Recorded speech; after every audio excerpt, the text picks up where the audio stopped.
Hello, I'm Melissa Doyle, and this is Sunday Night.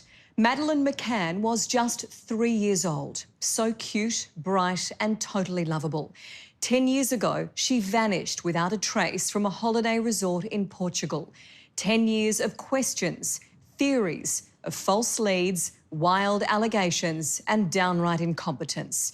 And at the centre of this gripping and baffling case, Kate and Gerry Mccann. To some, tragic victims. To others, negligent parents. Or even worse, their daughter's killers. But Rani Sadler reports there's now a fresh line of inquiry, one that could finally tell us what happened to Madeleine Mccann.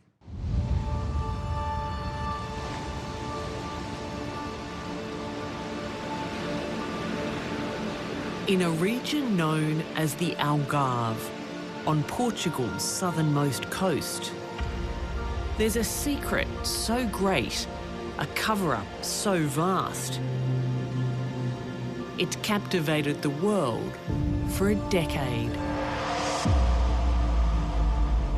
People want to believe that something like this can't happen to them. It's every parent's worst nightmare. For 10 years, Gerry and Kate Mccann have returned to Portugal, the last place they saw their daughter Madeleine. When you come back to Portugal, do you feel closer to Madeleine? Certainly when I go to Praia de Luz, I do, and that's why I do go back there frequently. And although I don't know where Madeleine is, that is the last place that, I saw her and held her, and I guess there's a part of me that still feels connected to her there, so. But there are still those who believe the couple's connection to the crime is far greater than they've ever let on. The focus is now firmly on the parents. They're lying and they're concealing guilt. An estimated $20 million has been spent trying to find the world's most famous missing person. This is the most baffling case I've ever looked at. Tonight, the new theories on where Madeleine may be. How many wells are there and how difficult are they to search? There are hundreds of wells. 300, 400, 500, 600 wells.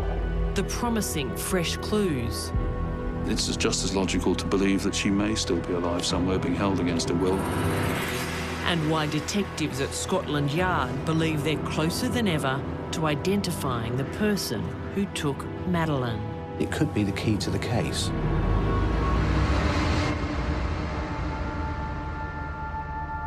A photo of innocence that has become one of the most recognisable faces on Earth. Taken on the 3rd of May 2007, it's the last known image of Madeleine Beth Mccann. She was just sitting by the pool with myself, and we've both got our feet just paddling, and she's so happy. She's there with her hat and her little outfit on. You're all happy, ready to... Yeah. When Gerry and Kate Mccann sat down with Sunday Night, it was the happy memories of Madeleine they wanted to share.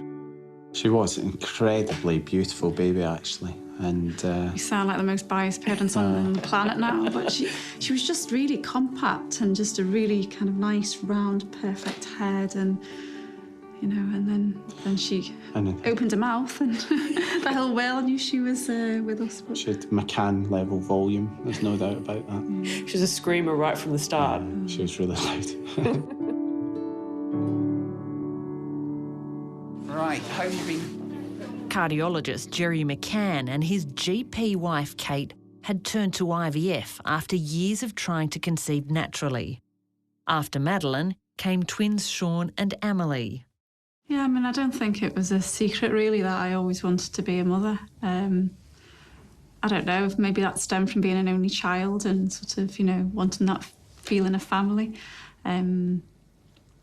So, yeah, I mean, even when I was in school and stuff, my friends were aware of it, and in my university medical book yearbook, when we graduated, it says prognosis, mathematician, mother of 6. You say the family felt really complete. Yeah, we did feel incredibly lucky. And these are my shoes. Are they new? Yeah. And what colour are they? Pink. The Mccanns had usually holidayed in Britain, but in 2007, friends suggested they travel to Portugal. A cheap overseas destination considered fun and family-friendly. You didn't want to go to Portugal? Yeah, I mean, it wasn't for any kind of major reason. I just thought, you know, we had 3 very young children, and I was just thinking, practically, I just wasn't sure really if it was worth that effort, if it would be as enjoyable.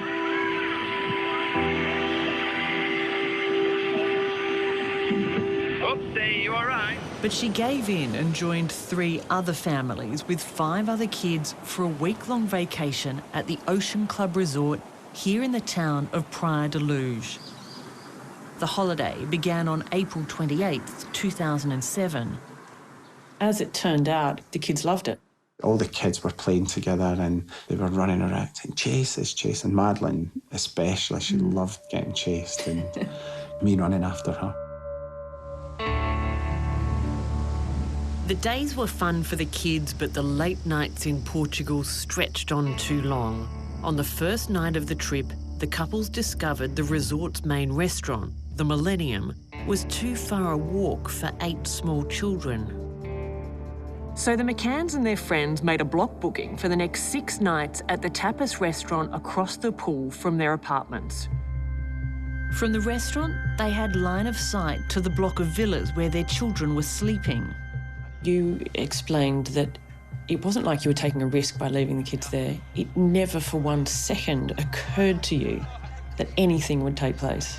That's right. I mean, you know, we always talk about the decision we made, but that almost implies that you talked about, you know, do you think that'll be okay or not? I mean, that never came into it. It was a case of, well, we can eat here, that'll be ideal, the kids' evening won't be disruptive, we'll get them sorted and then we can all eat.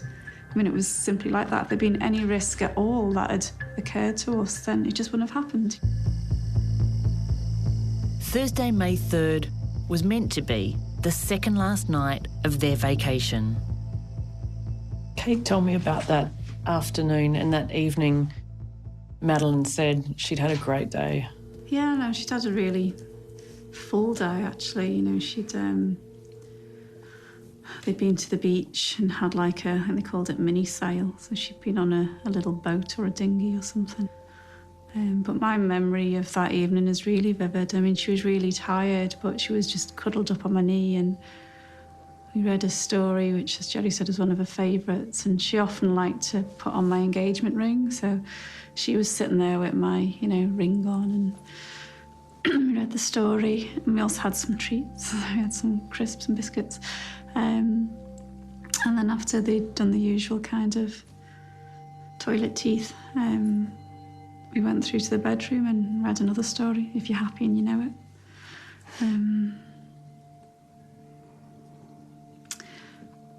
Yeah.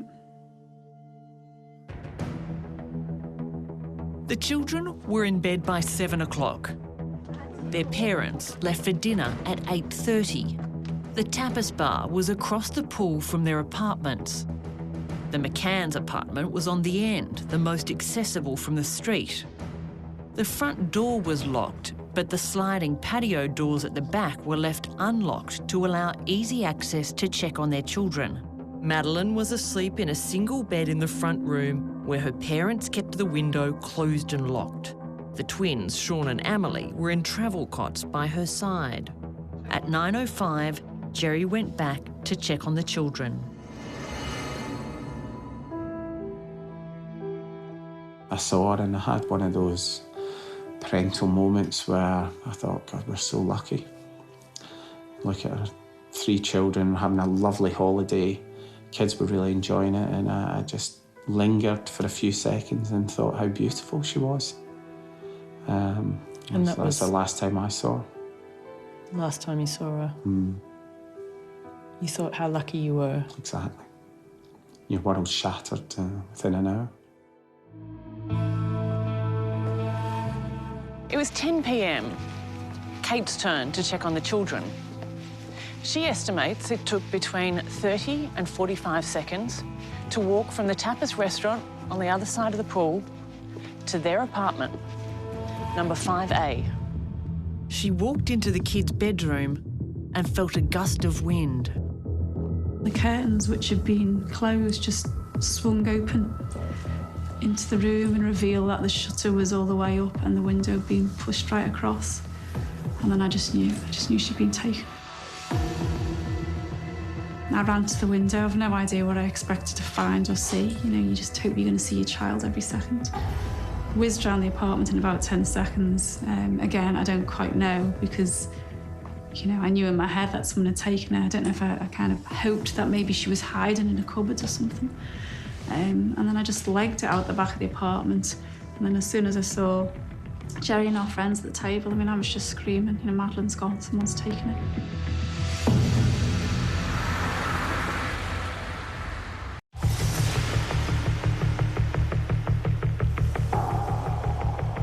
"10 o'clock at night, in the dark, in a foreign country." And I was just screaming, you know, Madeleine's gone, someone's taken it.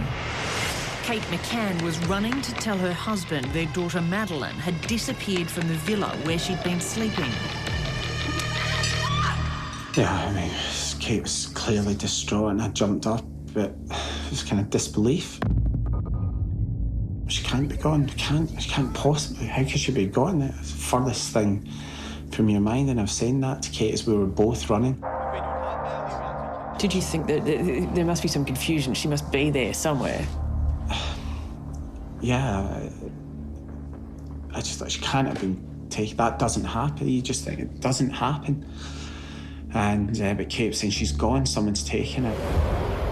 The McCann's friends began a frantic search. The Ocean Club's manager initiated an emergency warning system, mobilising 60 staff searching the club, the beach and surrounds. Police joined the search 2 hours later. They were looking for a child that had wandered away. That's what everybody thought must have happened. She'd wandered away, and that was the focus, really, of what they were looking for, a child that had wandered away. Paul Luckman is the editor of the Portugal News. He was one of the first journalists on the scene. When did you first see the McCanns? I saw Kate Mccann with one of the friends, with his arm around her, comforting her. I got a photograph of it. And Kate looked out of her mind. She was very distressed and being comforted, and it was running around Treely. Look, what mum wouldn't be pretty much out of their mind at the thought you lost a child? What was Kate doing? Was she inside or outside the apartment? She was outside the apartment. Was she interacting with police? Yes, interacting to some degree. I think the police were trying to take it very gently. The whole focus was on a little girl that had got lost, wandered away and got lost in a strange place. From the start, the police investigation had significant failings. Instead of closing off the apartment as a crime scene, dozens of people came and went, trampling through the rooms and the yard, searching for any sign of Madeleine. In the process, recoverable evidence was destroyed. Vital clues lost forever. So it was not at the beginning considered a crime? No. Or a crime scene? No, it really wasn't. And we all know that, and including the Portuguese police, will freely admit in those first few days, yes, they did trample all over because they're looking for the little girl. Nobody even considered this could be something else.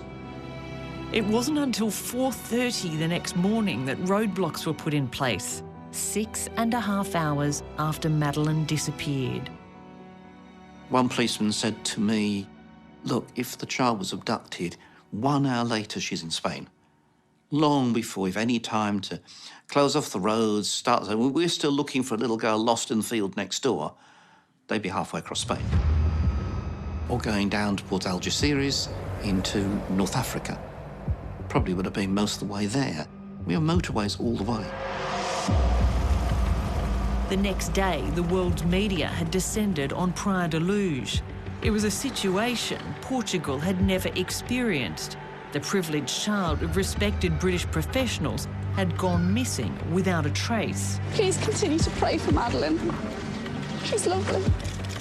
This is something that just didn't fit the stereotypical idea that many people might have, wrongly, that that sort of family doesn't have this happen to them.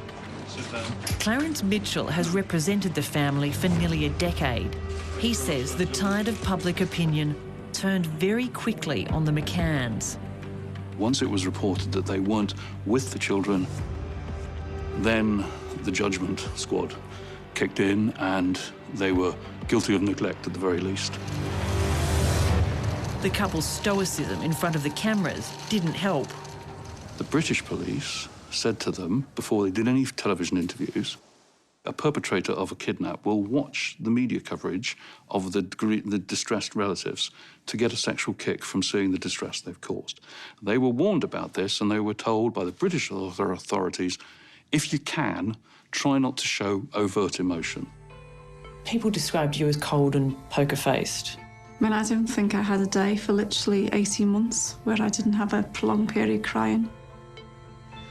You know, I've learned that people judge, you know, very readily, and what you see on camera, you know, isn't the full story. There were prolonged periods for several days where Kate was, what my mum said, was like howling like a wild animal with grief and despair in her bedroom. And I have to say, I really wasn't able to console her because I was paddling frantically below the surface. Across the pool. From the beginning, the search was led by this man, Detective Gonzalo Amaral. From early on, he had his suspicions about the McCanns. Who do you think are the most likely suspects in this case? Era o casal Mccann. The Mccann couple. We were suspicious that an accident could have led to the death of Madeleine. The lead investigator suspected Kate and Jerry had sedated Madeleine, who'd fallen and died while they were at dinner. Não há nenhum indício, não há nenhuma prova. There is no hint, no proof that the child was kidnapped. On the contrary, there are hints that the parents were negligent, and there are hints there was hiding of the body. 4 months after their daughter disappeared, the McCanns were declared suspects. Speculation had hit fever pitch. At times you felt like two lone figures with catapults against an army. You must just feel so helpless. Suddenly a lot of doors began to close. You know, the UK government and the authorities kind of withdrew, and there was obviously doubt, you know, amongst sectors of the general public. And we really felt hampered then. And the hardest thing, the most upsetting thing for us was that obviously impacts greatly on the search for Madeleine. You know, we need people to be helping us, to be looking for her. So at that point, you know, we felt very alone, and we felt like we were fighting a million battles, to be honest. It was very difficult to counter any kind of negativity in Portugal that was appearing in the media. That's because under Portuguese law, they were forbidden from speaking out in their own defence. I can't say anything, I'm afraid. How do you feel? It was incredibly hard, wasn't it? We were having trial by media with misinformation, lies and smears against us, and the threat of breaking judicial secrecy if we talked about details of the investigation. The world's media is now camped outside the McCann's villa. In the meantime, the media was having a field day with leaks from police. In fact, if we denied something, it gave them the story because we denied it. So half the time we'd ignore stuff. We wouldn't give it the credibility by even commenting on it. Charges may be laid against the couple next week. So that appears on the Monday in a paper in Portugal, and we know it's wrong. On Tuesday, it reappears in the Daily Mail or the Daily Mirror in London. And then on Wednesday, the mainstream Portuguese press would rerun it, saying it had been run by the established, illustrious Daily Mail of London. And every time a story about the McCanns ran, circulation soared. It got to the point where the newspapers would run almost anything. And so it was like this spin cycle of lunacy. And a lot of this stuff would just enter the narrative and would stay there. To this day, I get people saying things that are completely wrong, but they've read it on Facebook, they've seen it on Twitter, so it must be true. From the beginning, police believed the McCanns had opened Madeleine's window to make it look like a kidnapping. So you believe that they're lying about the window and when it was opened? Sim, nós pensamos. Yes, we think it's a lie. Investigators couldn't find any sign that the window had been forced open or that anyone had used it to enter or exit the apartment. I'm not sure now, but on the night, the way Kate found the room and with the fact that we were able to raise the shutters, I felt that was how the abductor had got in. We'd left that down all week. We checked the window the first day we were there. We didn't touch. The curtains had remained drawn the whole week. Just wanted to keep their room nice and cool and dark. And I went outside and I was totally aghast that I was able to lift the shutter from the outside. We just thought you had to use the kind of the pulley mechanism on the inside to open it. You shouldn't be able to. And it was like we presumed it was like a protective barrier, I guess, outside. You shouldn't be able to raise them, but this one you could. How much confusion did this open window cause Portuguese police?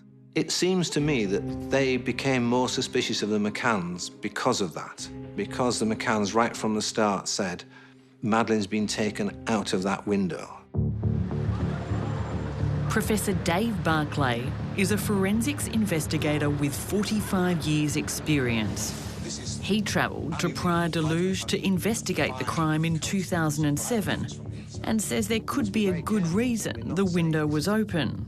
It's quite possible that that window was opened from the inside by a burglar so that they could get out that way if somebody came in through the other door. Standard practice in reasonably good class burglars to make an exit route for yourself, to open the back door as well. So if somebody comes in the front door, you can just simply run out. So if it was an intruder who opened the window during an abduction, who was it and why did they take Madeleine?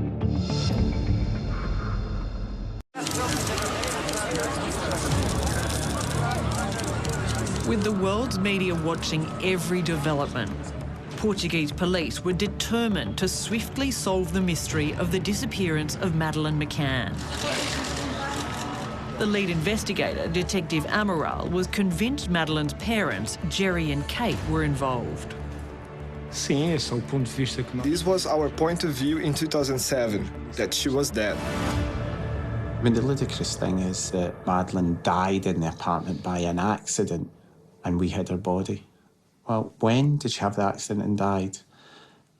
Because the only time she was left unattended was when we were at dinner. So if she died then, how could we have disposed or hidden her body, you know, when there was an immediate threat? It's just nonsense. So, and if she died when we were in the apartment or fell and did something, why would we cover that up?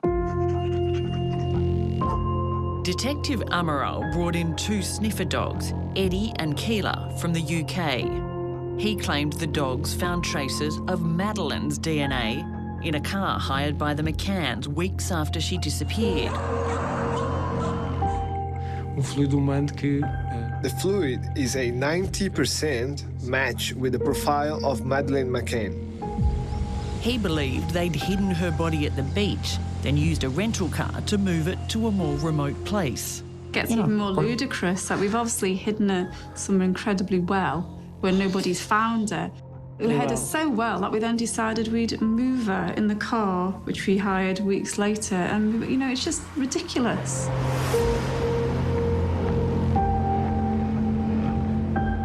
Could that DNA categorically prove that it belonged to Madeleine? No, that was the point. That was the point. It could have come from Sean or Amelie. It was amateur hour. Are they going to hold their own daughter's body for 2 weeks and then put her in the boot of a vehicle in front of the world's media? It's just laughable. Detective Amaral also had the sniffer dogs search the Mccanns' apartment, where he claimed they found evidence of a cadaver being stored. And behind the sofa, dogs found traces of bodily fluid that were invisible to the naked eye. Detective Amaral leapt on it as more proof of the Mccanns' guilt. But the substance behind the sofa couldn't even be determined to be human blood, let alone Madeleine's blood. And the evidence of the cadaver dogs was questionable. I don't put much faith into cadaver dogs. They will react to any decomposing material, whether it's human or an animal or a badger or even meat that you've spilt some blood from in the boot of your car and it's then gone off. So I'm not at all in favour of cadaver dogs being used as evidence. 3 months after he began leading the investigation, Detective Gonzalo Amaral was relieved of his position and removed from the investigation entirely. Why do you think Detective Amaral was removed? It's a very difficult one, isn't it? I don't want to be critical of the Portuguese police, because I know the effort they put into it, but I think he was somewhat fixated on one single solution when it clearly you had to look wider. Subsequent investigators did look much more widely, exploring numerous other theories. Among them, that Madeleine was taken in a meticulously planned abduction by a child trafficking syndicate. If they were targeting a blonde child, if they were working to order almost what they wanted, if they'd been observing the family, it could have been an opportunist snatch. They were waiting for an opportunity. People said to me early on, maybe she's been stolen to order. I thought, don't be ridiculous, but actually, compared to everything else that's happened, that's a possibility. Certainly, one of the McCann's friends had seen a man carrying a child near the apartment block 45 minutes before Madeleine was reported missing. It led to this artist impression, but recently police identified the man as a tourist who was carrying his own daughter home from the resort's creche. There was another sighting by an Irish family at 10 p.m, minutes before Kate discovered Madeleine missing, of a man carrying a small child towards the beach. Police created these photo fits, but the suspect has never been found. They saw him carrying a blonde child through Pride Luz the night Madeleine vanished. Another theory is that Madeleine woke up and wandered outside looking for her parents. It could be a complete accident. She could have got out of the villa and gone into the street and just been knocked down by somebody who was drunk driving. That's an incentive for him to pick the body up and conceal it somewhere. The mystery of what happened to Madeleine continues to divide opinion to this day. There are thousands of websites which actively discuss the possibilities. For many, the Mccanns remain the most likely suspects. They're lying and they're concealing guilt. Absolutely bizarre case. Criminal profiler and author Pat Brown gives voice to the doubts of many. You've got a disastrous situation, and with this disastrous situation, you're thinking to yourself, I'm going to go to prison in Portugal. My children are going to be removed from my custody, and we're both going to lose our professions. These are 3 very horrible things to happen. Now, the right thing to do if that happened would be to stand up, call 911, call the police, say, look, it was we gave her some medicine, she took it, we left her unattended, she fell, please have mercy on us. Are you seriously accusing Kate and Jerry Mccann of being more concerned about the potential ramifications of neglecting their children than the fact that their child had just died? I am going to say what I've seen other cases. There are other cases out there in the world where a child has come to some kind of harm by way of the parent, either by neglect or abuse, and the parents have indeed covered that crime up by trying to move the child's body someplace and claim that the child has gone missing, has been abducted. The controversial theories in Pat Brown's book led to its removal from Amazon. Among her theories is that Kate and Jerry's holidaying friends helped conceal a crime. So you're suggesting that 9 people, 6 of whom are doctors, came up with a lie and have maintained it for 10 years? The friends will do that. Friends will support each other, just like a boyfriend will say his girlfriend spent the night with him when she didn't. It seems unlikely that nobody would break after all of these years, doesn't it? I have seen cases where nobody breaks ever on things. People can, once they've taken a stance on something, oftentimes they'll stick right with it because they're afraid of the repercussions if they do not. Do you honestly believe that Jerry Mccann carried his daughter's body to the beach, hid her so well no one could find her for 3 weeks, then moved her to a better hiding spot. How is that possible? There are crevices in there, very accessible from the beach, where you can simply walk up, put a body or a wrapped body or a body in a bag, put it in a crevice and cover it. Whether it would have been found originally, I do not know. And do you really think the greatest number of Portuguese police ever involved in any search would not have found her body in those 3 weeks? It's hard to say where they actually looked. That's the whole problem. This was their first time in Portugal. They'd been there for a week. How would they know a great spot to hide a body? Well, they've been walking on that beach all the time. I mean, I'm saying it's possible they just got lucky. Did you kill your daughter? No, never. And, you know, there's nothing with any logic that could, you know, you would have to start with why, you know, how, when, who, and there's just simply, you know, the answer to any of these things is there's nothing to suggest anything. So, no, that's an emphatic no.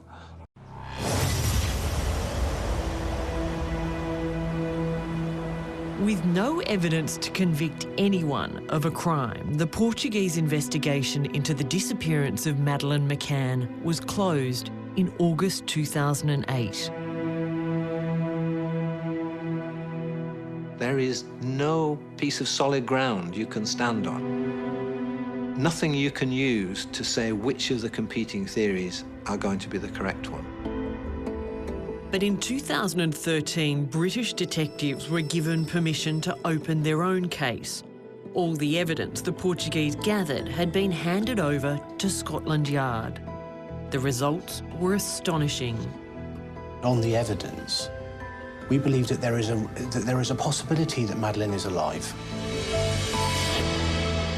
What had happened to Madeleine might not have been an isolated incident.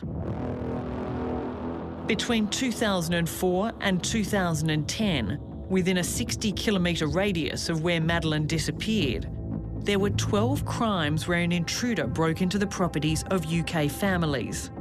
On 6 of those occasions, he either got into bed with or sexually assaulted a young female child. Sorry, no comment for the scene. Detective Inspector Andy Redwood was in charge of the investigation. Well, what we can see here is clearly a man who has got a very, very unhealthy interest in young white female children who he's attacking whilst they're in their beds on their holidays. In the period before Madeleine vanished, there were several sightings of suspicious men loitering in the area. A neighbour reported bogus charity collectors door-knocking villas. A schoolgirl saw a fair-haired man casing the McCann's apartment from multiple directions. A British holidaymaker also reported seeing a suspicious man lurking outside their apartment. 2 men were seen on the balcony of an empty unit 2 doors up from the McCanns. And 4 hours before Madeleine vanished, an unidentified man was seen loitering in the stairwell of the McCann's apartment block. There had been a number of crimes in the Algarve whereby there had been attempted break-ins where children had been asleep, and intruders had been disturbed in some cases, and they fled from the child's bedroom.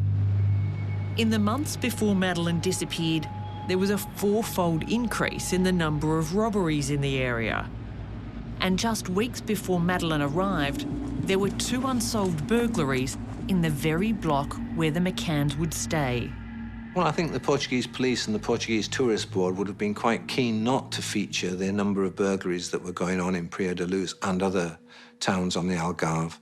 And the fact that there were random paedophiles going around taking children out of holiday apartments would have probably been quite a disincentive to families turning up for their holidays. So they wouldn't want to feature that. I think that's possibly an explanation why the Met recently were able to find more examples of indecent assaults on children than we've been told about previously. And this week, explosive claims from Madeleine's nanny at the Ocean Club's crèche. She says the resort was considered so unsafe, nannies were given rape alarms and told not to go outside alone. Scotland Yard has recently been given a final injection of cash to follow up their strongest lead. There is an employee, somebody who worked within the Ocean Village complex, who it's felt has some information or some knowledge which may be of assistance. Colin Sutton is a former investigator with Scotland Yard. He has repeatedly explored the Praia de Luz area where Madeleine disappeared. How difficult would it be to find a body in that area around Praia de Luz? Oh, it's almost impossible. It would be impossible without specific information or intelligence which enabled you to focus the search in a particular area.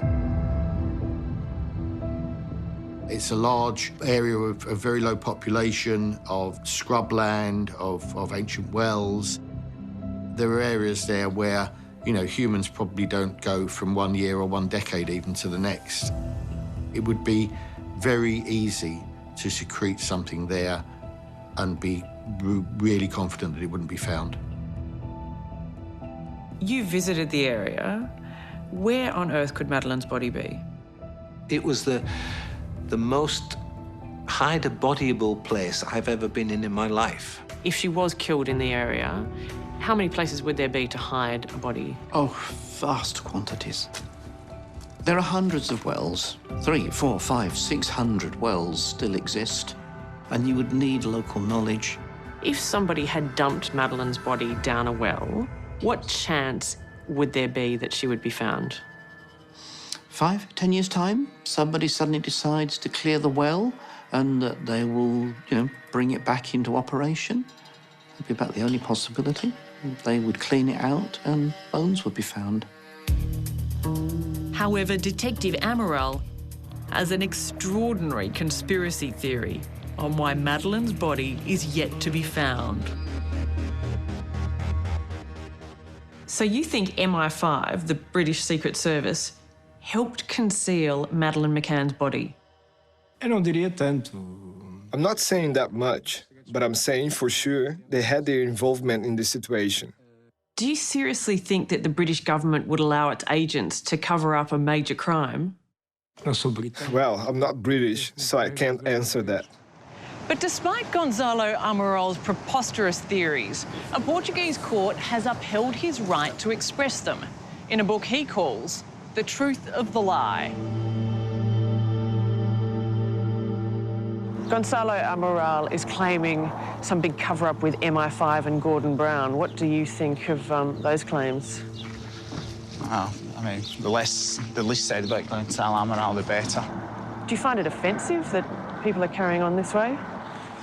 Yeah, I mean, it's caused a lot of upset and it's damaged the search.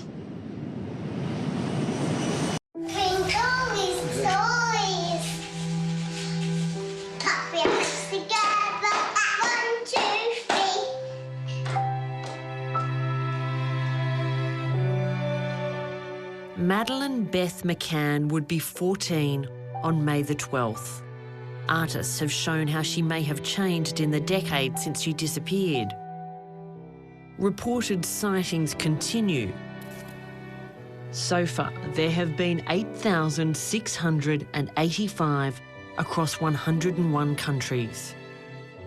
I'm sure the reason why this case has run as long as it has and still arouses fantastic interest now is because every single one of the explanations, the possible explanations, is implausible. Yet we know one of them must be correct. In your opinion, will this crime ever be solved? It might be solved if Madeleine's body is found and there's evidence either on the body or in the location where the body's found that would point to somebody. But otherwise, I don't think it will ever be solved. There is just no physical evidence whatsoever that we can use at this time, even to eliminate some of the theories. Madeleine McCann didn't disappear into thin air on her own. Somebody must know what happened. Somebody knows the truth. In the absence of any evidence to suggest she's been harmed, it's just as logical to believe that she may still be alive somewhere, being held against her will, in fact would have grown up now, speaking a foreign language. In some cases, literally, people who've been held against their will have come out of the woodwork, literally, in some cases. It's like the girls in Cleveland, J.C. Lee Dugard, Natasha Campos, Elizabeth Fritzl, Sean Hornbeck. And so it does give them hope.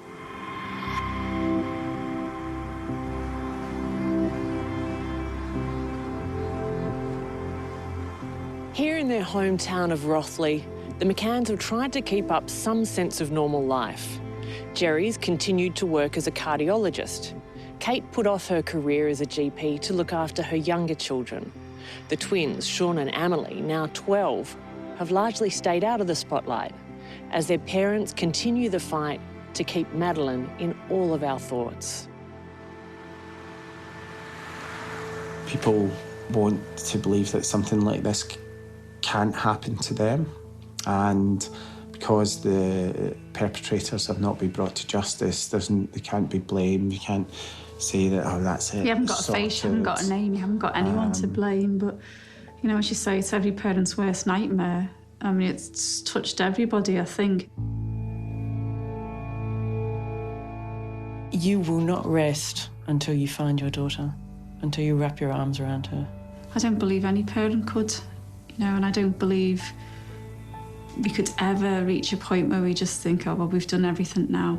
You know, whilst the situation remains as it is, you know, Madeleine's out there and she needs us to find her.